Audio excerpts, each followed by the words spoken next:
Podcast start though, right? Is when people are just talking and then they flow into the conversation. Thank you all for joining. I know we have a heap of people coming in on Riverside and then on LinkedIn as well. We're going to get started and just kind of get rolling, and then we'll have people joining in on both platforms as we go. But for those of you that don't know me or haven't come to one of these before, I'm Sam. I'm one of the founders of Augmenta Media.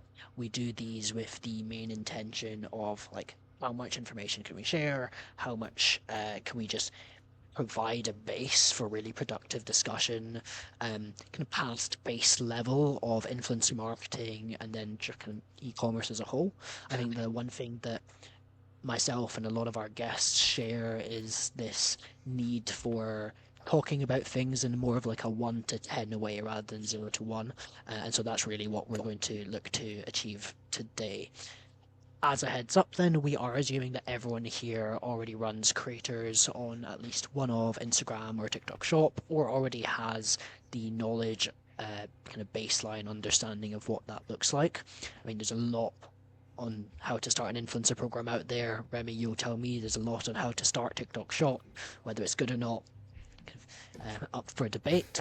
But there's really nothing on how the two talk together, and that's the gap that we want to close today. Is as a modern brand, if you are running on TikTok Shop and you are running on Instagram, or you're running on one looking at the other, how do those two play together as part of your wider marketing mix? We've got two different agencies, we've got very different creator lists, we've got very different creator strategies. Your big fun fact today is that me and Remy have been living together for all of July, so we've got a lot of thoughts that we've already shared, and we've tried to keep a lot of the conversation out so that we can have a chat about it today. Without further ado, Remy, do you want to kind of give a quick introduction on yourself and your experience, and then we'll go from there? Yeah, cool. So I'm Remy Beaumont. I'm the founder of Z Media. We're a full service TikTok shop agency. We were actually one of the founding TikTok shop partners back in 2022. So we've been doing this a little while, and we work with brands like MyProtein, Nature Spell, Glaze, Filtered by Molly May, Tarts, the Hut Group, running full service TikTok shop management. So, right across from the kind of operational parts to, of course, affiliate management, content production, paid media, and live streaming. That is so much of a better intro than I could have come up with. That's great. It's rehearsed. I love it. Awesome. Well, we're going to jump right into it, Remy. I've been listing down a couple of questions today, kind of things that I've wanted to ask you that we've maybe not chatted about over the last couple of weeks. And I'm sure we'll kind of riff off the bat from there.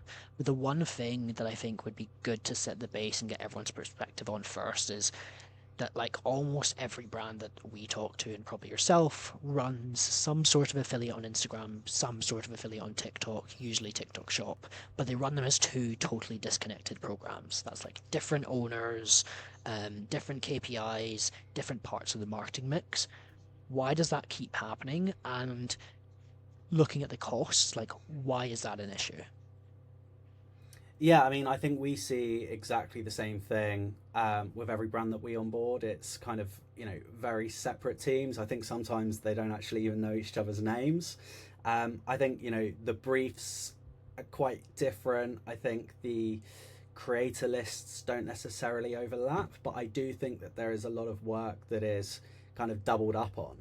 And I think, when we show kind of Instagram first brands, the scale of TikTok Shop, their initial kind of response can be quite alarmed. I think, a lot of people don't really understand the kind of the volume of the content, the speed of the content, the GMV numbers that can be done through TikTok Shop.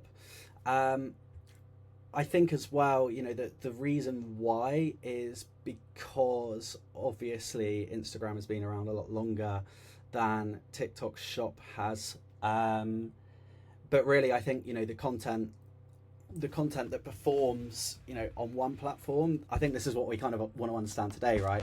Is how can we kind of combine the two so that we're not doubling up this workload. And one thing I'd be super curious on, mate, just to honestly, from my understanding more than anything, I imagine you have two different categories of brands. You have categories of brands that are already running Instagram or like kind of more traditional D2C influencer affiliate and are looking at TikTok Shop as another lever. Or you get brands that haven't run any of that and are just looking at TikTok Shop as their first like modern affiliate growth channel. What differences do you find, whether that's like in your first chats with them or even like throughout the program? What are the core like persona traits that each of those have? Yeah, so I think, kind of elaborating on my first point, I think the brands that are already running an affiliate program are the ones that tend to be quite surprised by the scale of TikTok Shop, and I think that they kind of try and shove a square peg into a round hole a little bit, in terms of how TikTok Shop works because of what they're used to with Instagram affiliate. We don't do any Instagram affiliate, so I'm not going to pretend I know kind of everything about how it works. But, you know, from my understanding, it's either kind of a lot more briefed than TikTok Shop, or it's a lot more loose than TikTok Shop in terms of no obligation to post. So I think the main kind of persona trait for a brand that is already on or is already running an Instagram affiliate program is is is that surprise. And I think it's surprise from the scale, a surprise from the type of content that's working on TikTok Shop as well. I think it's very, very different from what a lot of brands expect it to be. Um, and that's why I think it, results in those kind of siloed strategies. Yeah, you kind of hinted at it there, but I think that the most frequent conversation that we've been having over the last couple of weeks has been the difference in content quality, the difference in content style, the difference in content format. Yeah. What does TikTok Shop content look like? I mean, we would describe it as platform native. So, it is a little bit more rough around the edges than what your typical Instagram content would be. It can be a lot larger scale in terms of the volume of creatives that these TikTok Shop affiliates are posting. We kind of refer to them as TikTok Shop farmers.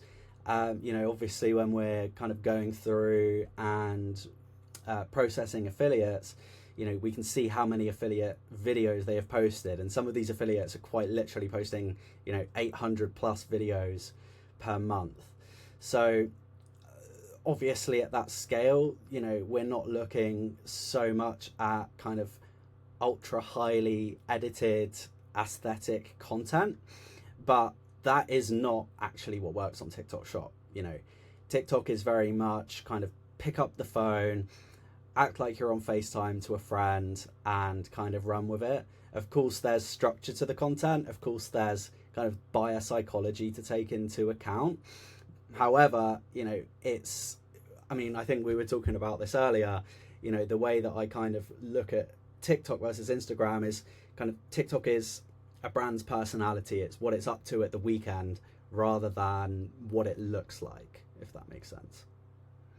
Yeah, it's super interesting. I'm going to put my brand hat on here because you said something in there. You mentioned platform native, and got a lot of friends who are running kind of brand scaling relatively quickly, and they will always ask me, like, kind of in a half joking manner, what's the difference between platform native and just shit? Like, mind my French, but there's a lot of like authentic content or like rough around the edges content that doesn't perform and actually doesn't then do anything for the brand realistically. Like it's awareness, but it's not high quality awareness. So how do you find that balance on TikTok Shop? So I think it's a really fine line. I think that, authenticity, the A word, is kind of used as a bit of an excuse for laziness sometimes. I think, the way that we look at it is there a clear structure to the content? Is there a super clear hook? Are they playing into the pain point of the viewer? Is there a story? Is there a storyline that the viewer is kind of being taken along? And then is there a clear call to action? What we're not, the opposite, of what we're looking for um, would be, they're basically just ticking the box that they've posted a video so they could get their free sample. And that's, the reality, that there will always be a portion of creators like that. Um, but really, it's not, it's obviously very different kind of category to category, but it's not just about what that creator looks like, how many followers they've got, what the engagement is. It's, do they know how to make a video kind of regardless of those things?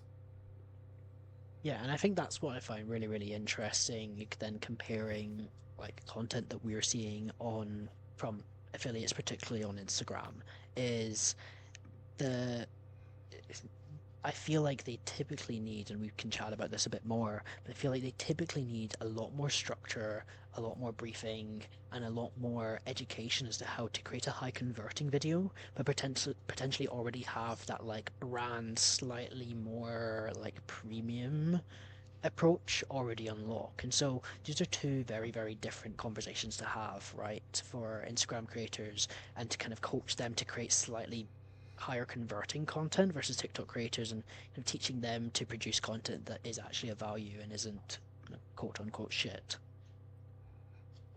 Yeah, yeah, no, I agree, and I think there's potentially a different place, in the funnel for the two as well. We see a big halo effect from TikTok Shop, and again, it's another touch point, with the brand. So I think whether we're looking at kind of purely bottom of funnel, or whether we're looking at kind of that brand building piece. I would certainly say that the brand building piece is probably done more on Instagram than it is on TikTok. TikTok Shop is very much kind of bottom of funnel content. Don't get me wrong, it's still serving the purpose of the whole funnel, but ultimately it's to capitalize on existing attention, really. Yeah, clear. Makes much sense. I think there's a really interesting link in there as well with what creators are motivated by. Like the way that TikTok creators are kind of creating typically slightly more direct response content is probably quite heavily linked into how they're motivated. It's a lot more transactional versus what we Mm-hmm. see on Instagram is for sure the opposite, and that it's far more relationship led with how we actually build um, kind of those affiliates to kind of keep posting longer term. And then interestingly enough, that reflects in their content, with a lot of creators that post without a link, without a code, and just are posting because they like genuinely love the brand. Yeah, yeah, and I would second that from the TikTok side. That I think a lot of TikTok Shop affiliates are constantly looking for the next top product, the next opportunity, and it's the behavior that they're incentivized by the structure of TikTok Shop. And I think obviously TikTok Shop is very much a marketplace. I think with Instagram, they're definitely looking to build a relationship with the brand. I would say that it's probably closer to traditional influencer marketing, um, in that sense. Um, but I think that retention is obviously a big part of TikTok Shop, but I think it's a funnel in itself, right? So the volume and the scale of TikTok Shop is designed so that we can find that 5%.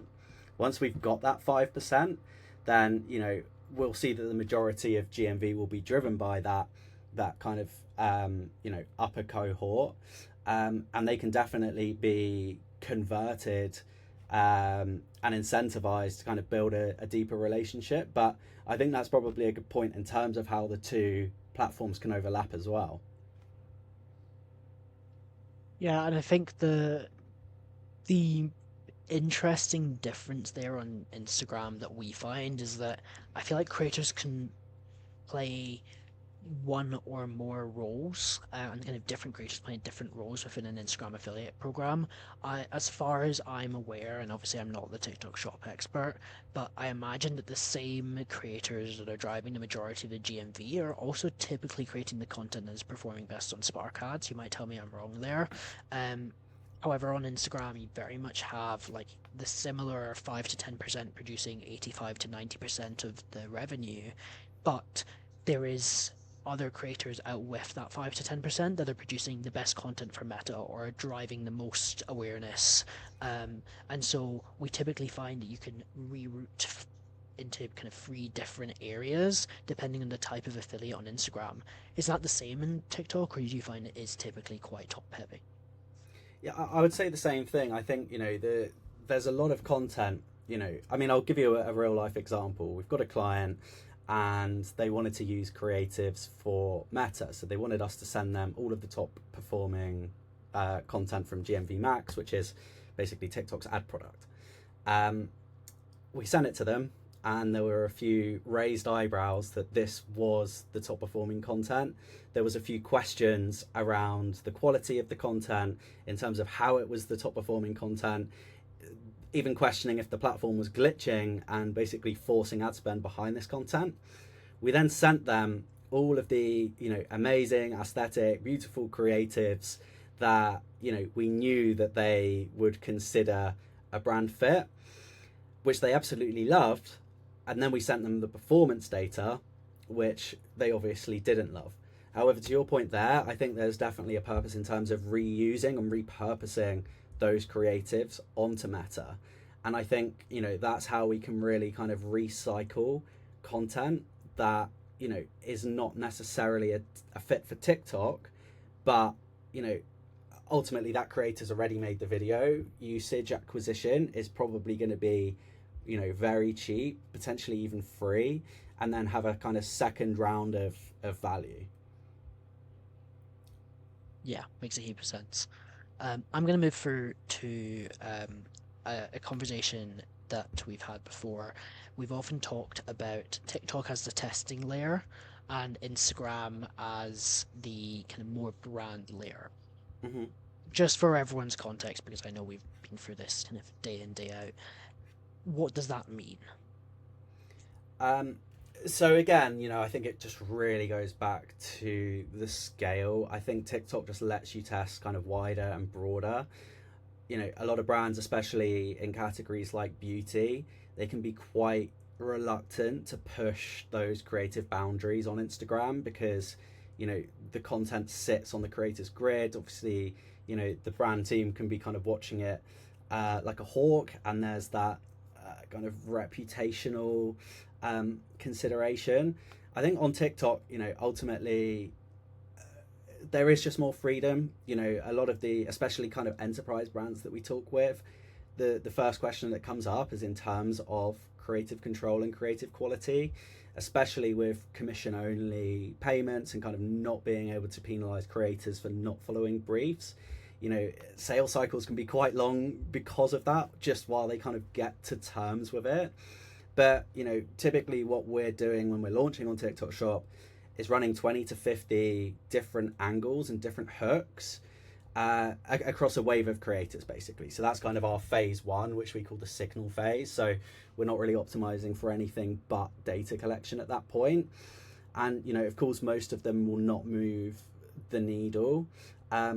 But the ones that do are not just kind of then your bed for phase two, which is really scaling things up, but it's really then a proven brief that you could hand to your Instagram creators, with confidence that that brief could perform. So you're not guessing; you're actually briefing them from the performance data.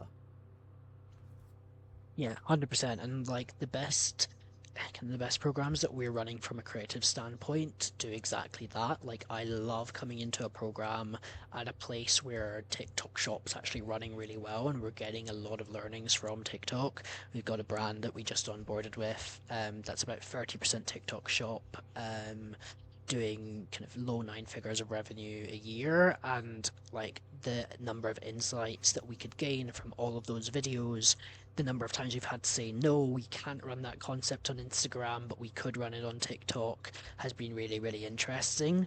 Ultimately, the more data we have, and kind of TikTok can really be that testing ground, the more likely we are to be able to take one of those insights, be happy with it from a brand perspective, and then work with creators either in the paid capacity to create similar on Instagram or brief Instagram affiliates, rather than going kind of using Instagram as the testing ground, which can always be a bit iffy from a brand perspective. Yeah, and I think it also solves the kind of internal politics problem that we touched on at the start, because I think the brand team can kind of let go of TikTok a little bit. They stop blocking that testing because TikTok is positioned as the test lab, not the brand channel. So then the Instagram can stay, more on brand and kind of, preserve that brand equity. And then it gets the angles kind of recycled onto it that have already won on TikTok. Yeah, absolutely. And I think like really top of mind for me, we ran a there's a bit of a segue here, but it's got a point. Um, we ran a boat party around Creator Fest a couple of weeks ago. Our content creator was going around asking people for their influencer marketing hot takes.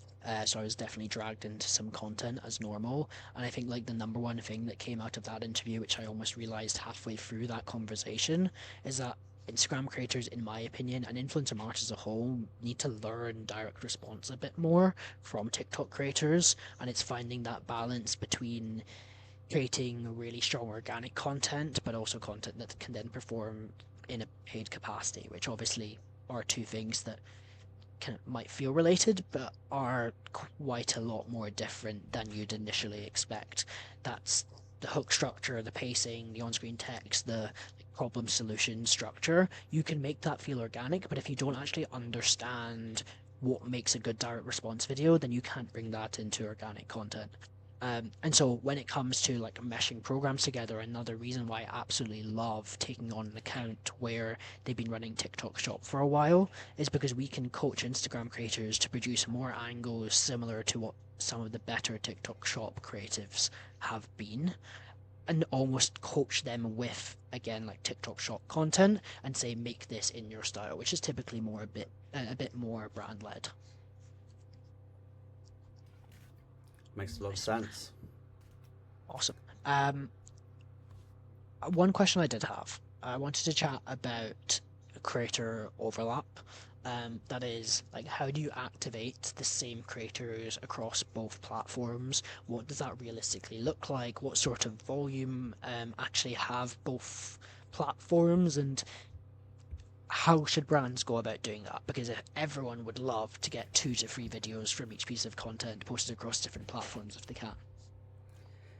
So I think what we were kind of debating when we spoke about this previously is if there is a greater number of Instagram affiliates that also have a strong enough TikTok presence versus TikTok creators with a strong enough Instagram presence.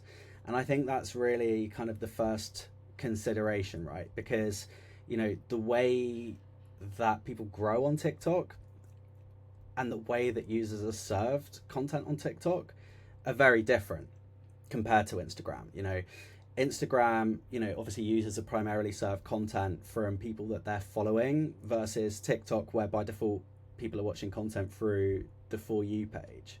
So, typically it can be easier to grow a following on TikTok, even though following on TikTok is a bit of a vanity metric. So I think that's kind of, the first point of consideration. You could have a bunch of TikTok shop creators, but do they even have an Instagram following that's worth activating? Equally, you could have a super strong Instagram affiliate program, and do they have a TikTok shop or a TikTok presence? My gut would say, and we should probably try and validate this data, it would be quite interesting to find out after the session, but my gut would say that there's more people that have an Instagram with a strong presence that could then repost over to TikTok than there is the other way around.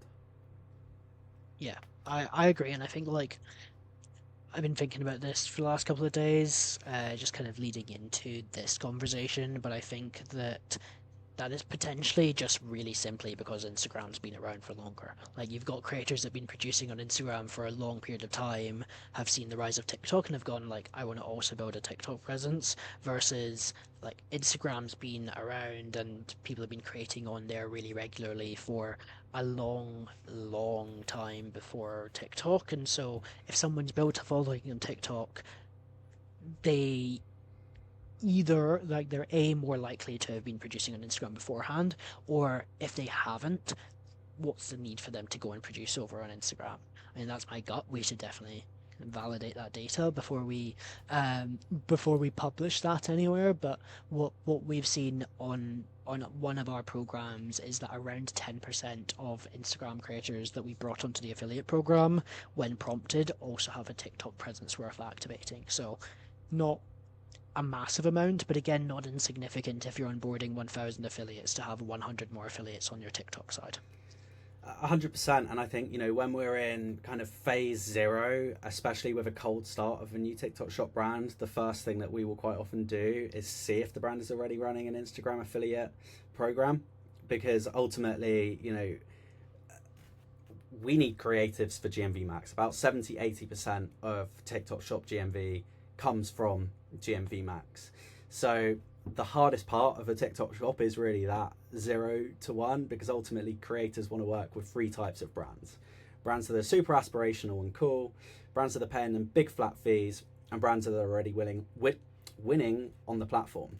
So if we can kind of hijack the existing creator program and port those creators and those creatives over to TikTok shop, then that's a massive jetpack on the back of a TikTok shop launching. Yeah, and I think the interesting conversation to have, and this is something that we're starting to do now, is what happens when you then mesh the two groups. So let's say you're running Instagram affiliate and you're running TikTok shop affiliate, and you mesh the two groups into one community. What we're starting to see, and again, like I need to let it run for a bit longer to come out with really clear data points, is Instagram creators are definitely learning from TikTok shop and are bringing in slightly more direct response or slightly more structured videos into their content. But equally, I think that like with how relationship led Instagram is, it's been really interesting to see TikTok creators want to bond with the brand a bit more. And like I know TikTok shop programs often struggle with affiliate churn and bouncing from one thing to another. And so like if affiliates are then seeing, or TikTok affiliates are then seeing Instagram affiliates loving the brand, posting literally because they want to spread the mission and not sharing their link and code and content, then I think that has the reverse effect in keeping them slightly more bonded to that brand and stick with them even if revenue's down. Yeah, no, definitely. And I think, not just commercially for the brand, but also from a creator benefit perspective, you know, the real kind of talk of TikTok Shop at the minute is creative acquisition for Meta. And I think, the once we're at scale, once we're in kind of phase two where we're really scaling things up at TikTok Shop, I think, we would start to see a percentage of creator overlap anyway. But that's where I do think the programs can really blend in. I think if the ultimate goal is for obtaining content for Meta, it does make sense to have a unified community. It's not just a cost saving exercise. I think then we can align a lot of the initiatives, whether it be the kind of commercial initiatives, the incentives, i.e. what commission the creator is getting. But equally, if there are community events, for example, inviting affiliates down, we're kind of getting very big on the whole URL to IRL thing. I think it's not just about the cash now. A lot of creators want clout. So I think, there's a lot that can be done by blending it. And to your, points earlier, a lot that can be learned from Instagram affiliates, and equally, a lot that can be learned from TikTok Shop affiliates.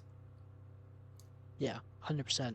And I guess I'm curious if we accept that the motivations are different, right? Like Instagram creators are typically nowhere near as transactional, TikTok shop creators are kind of nowhere near as relationship led. How do you then, if you mesh the two programs together, actually run comms and community differently across the two, but in the same community? When do you combine it? What are your thoughts? I mean, I think the main advantage of running it together is that you know, you're looking at it holistically, right? Instead of just having, the kind of one channel KPI, it can be, across the board.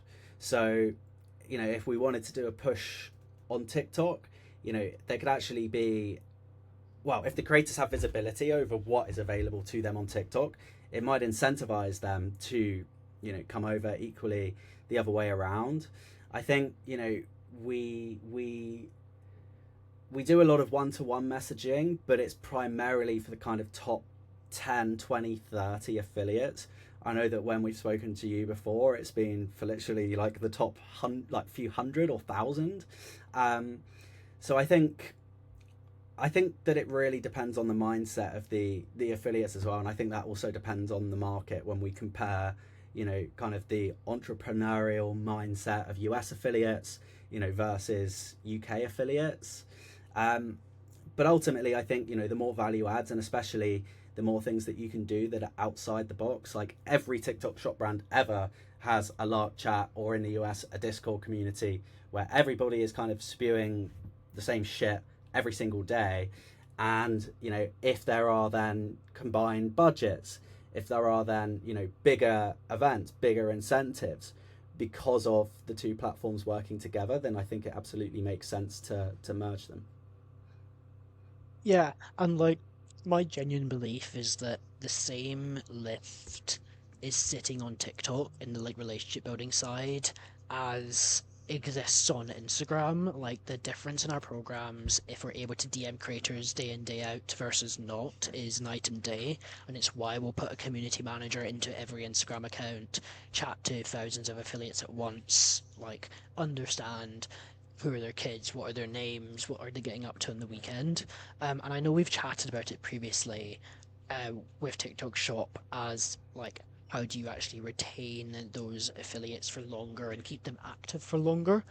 But I think like what I find is interesting is that for us, that's actually what surfaces who's going to be a top performer. So even like earlier on in the funnel, the ability to give them that many touch points in their first couple of weeks and really make them feel like they have a relationship with the brand is what allows us to surface more top performers. And that might be an interesting ploy for you guys on the TikTok shop side as well, which is like if you just made it for the first 2 weeks, everyone's going to have really high touch points. Are you going to surface more people that are going to be able to drive more sales? Or are you going to find that like it's actually relatively useless and it's the same number of creators producing the same amount of content?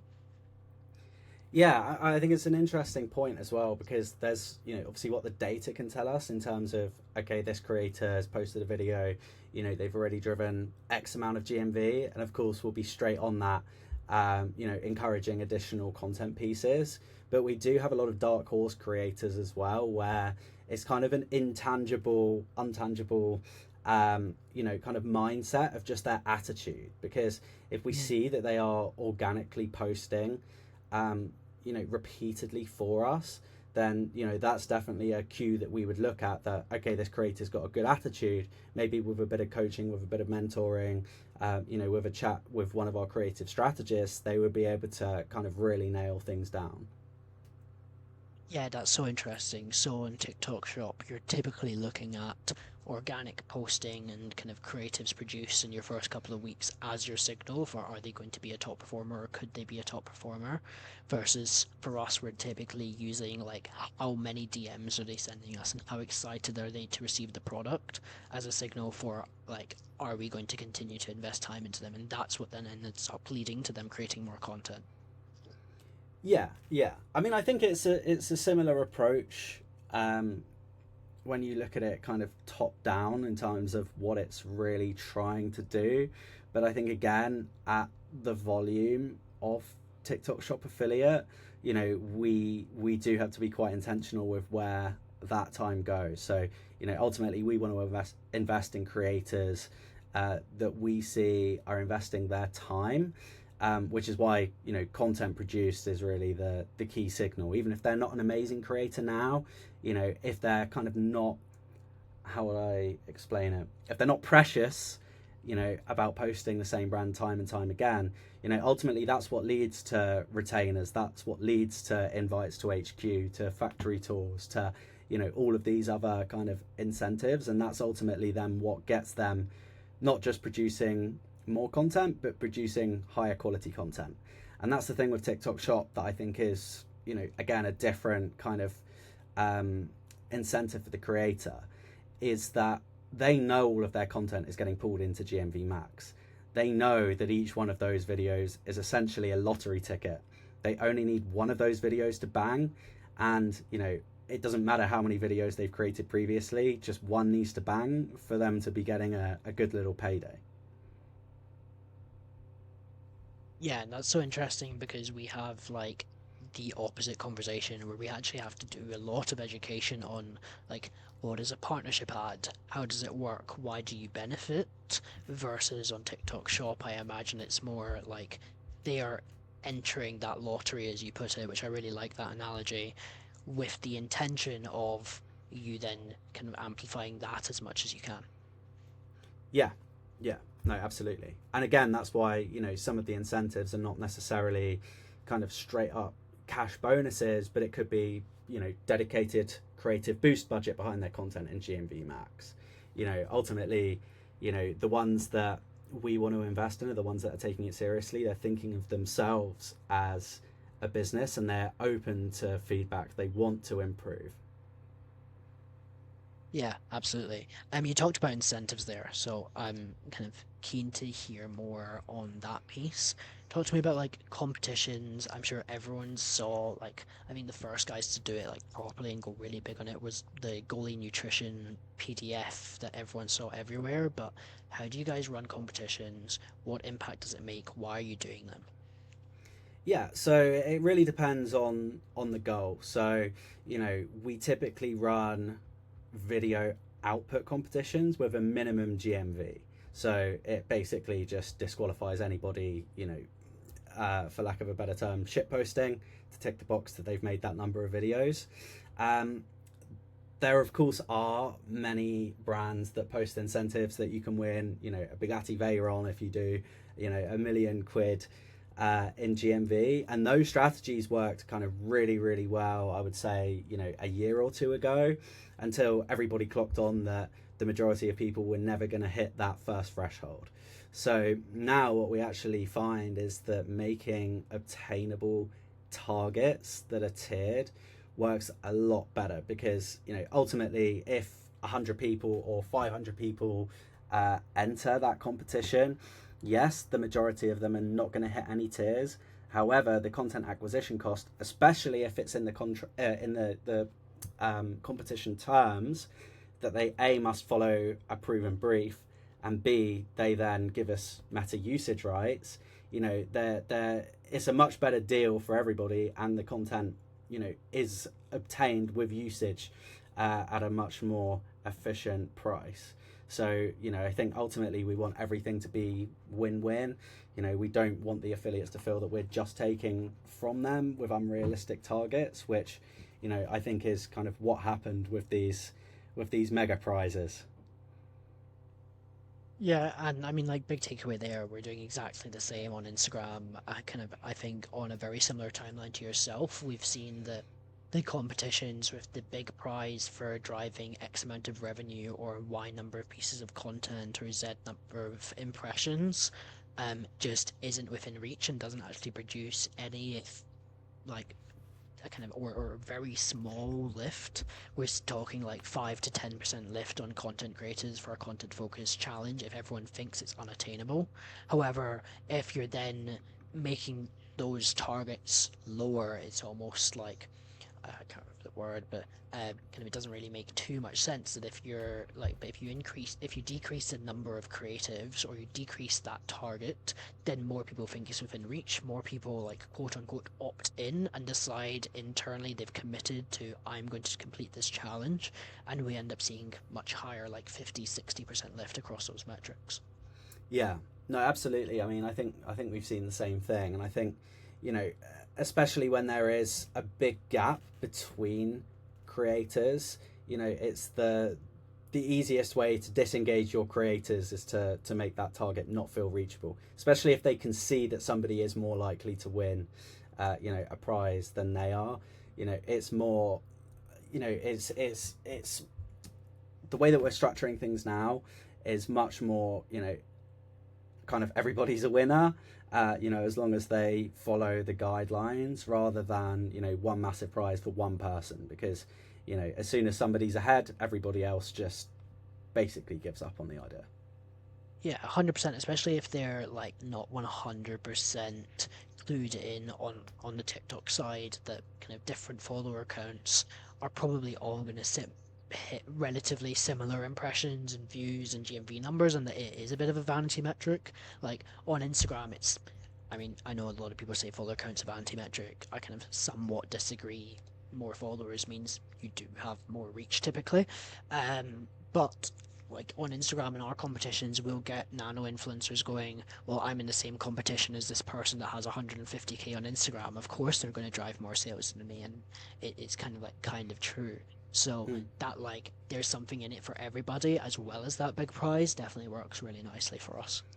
Yeah, yeah. And I think linking what we said about kind of platform agnostic, you know, or kind of combined groups with that, you know, I think an interesting fix is to compete on a metric that isn't kind of account biased or platform biased. So, you know, ultimately, again, if the intention is for these creatives to be used on Meta, then an incentive, you know, or a competition, well, no, an incentive of kind of, you know, who gets the most meta ad spend behind their content, for example, if they do get a rev share on that, you know, is a much better fix. You know, ultimately, it helps the brand, it helps them, it's fair across, you know, all creator sizes, all, you know, platforms.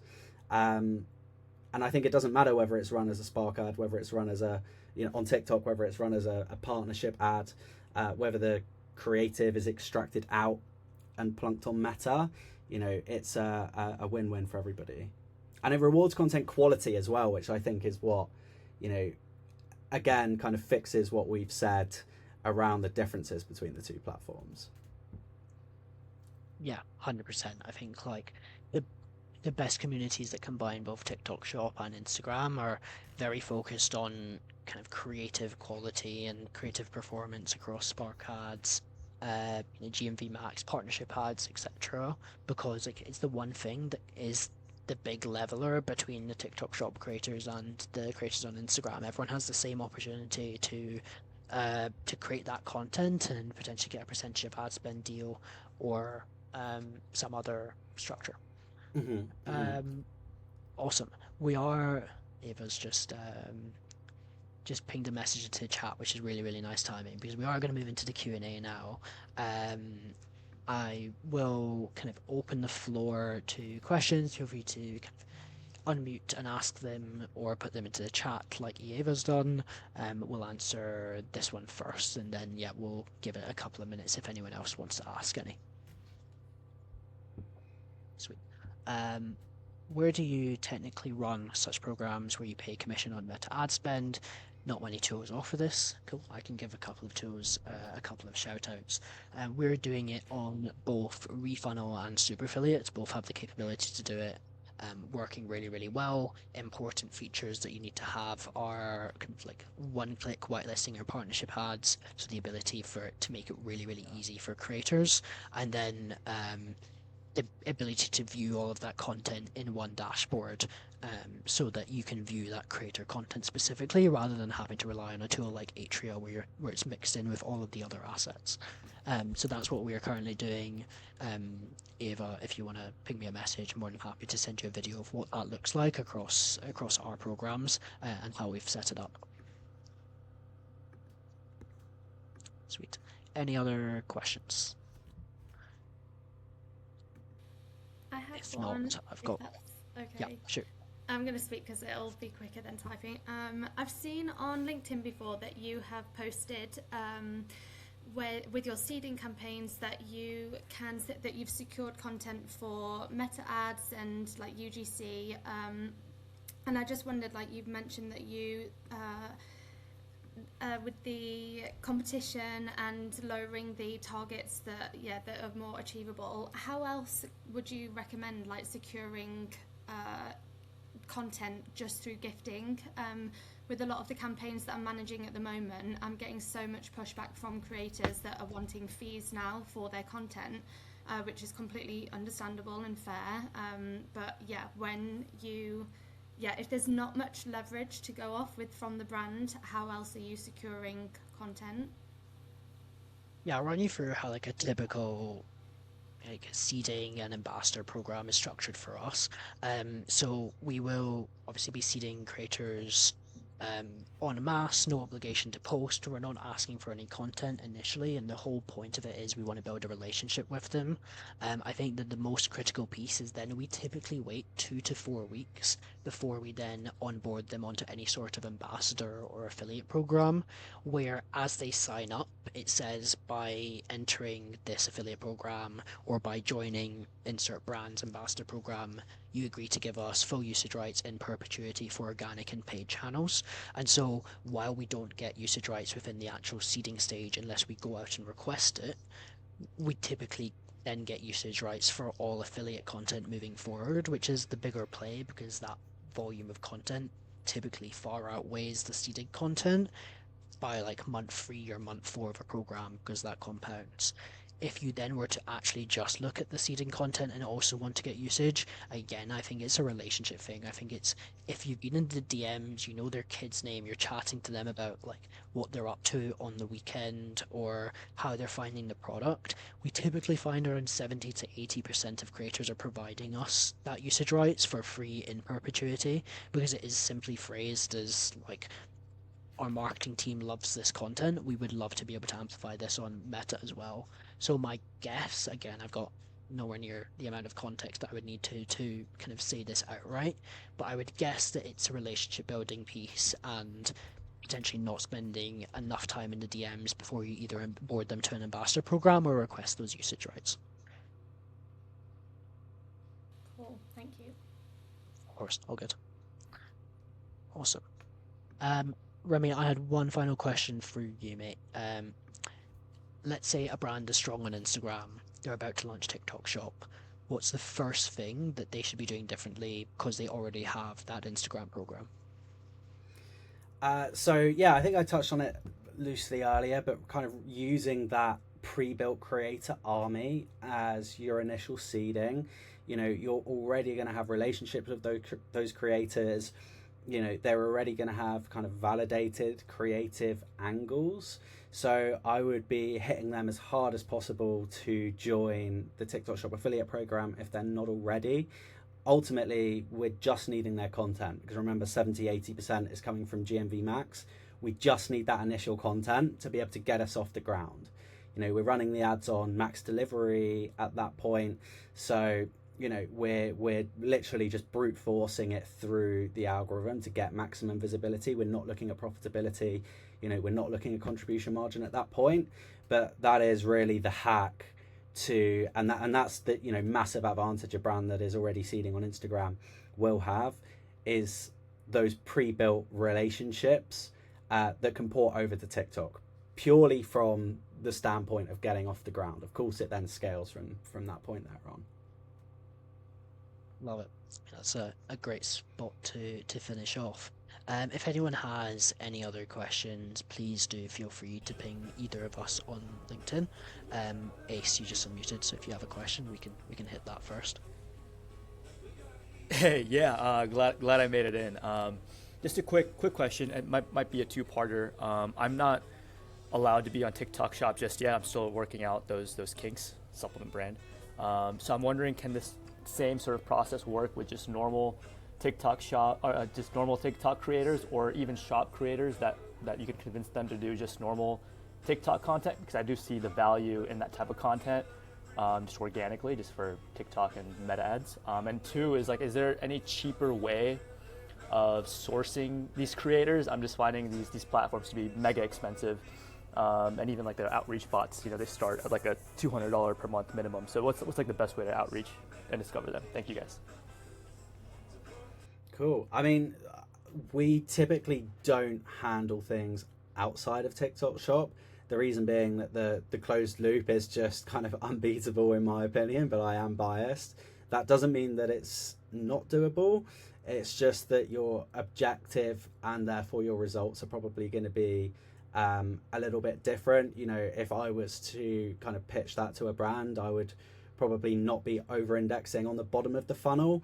You know, it'd very much be kind of brand building, awareness, you know, trust building, especially if you're in a supplement category, with link in bios, which is more kind of Sam's department. And then the second part of the question was, sorry, remind me, Ace? Just sourcing creators, I Oh. guess, more in a cheaper way. Yeah, I mean, there are a lot of expensive softwares. It can be done inside of TikTok Shop for no cost.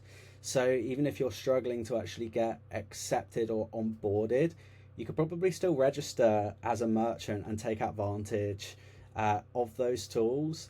There are also, you know, ways that you can get quite creative depending on how AI savvy you are in terms of searching.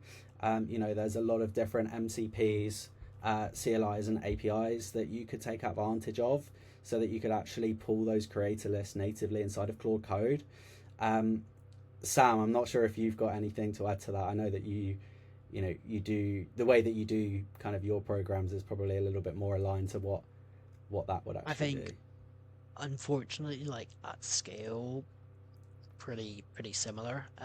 Ace, like yeah, we're still using platforms that are still costing in and around that. We're currently paying for API access from a couple of different platforms as well now, and building our own tech over the top of that. Which again obviously comes with an expense. Like on the Instagram side, the bare bones is like if you create a second Instagram account and follow all of the kind of people that you'd be interested in your niche, then you can use the For You page, but it doesn't scale, so it would very much just be like the cheap way to start. I'm not sure if you could do similar on TikTok. I'm not big on using TikTok myself, but that could be an option.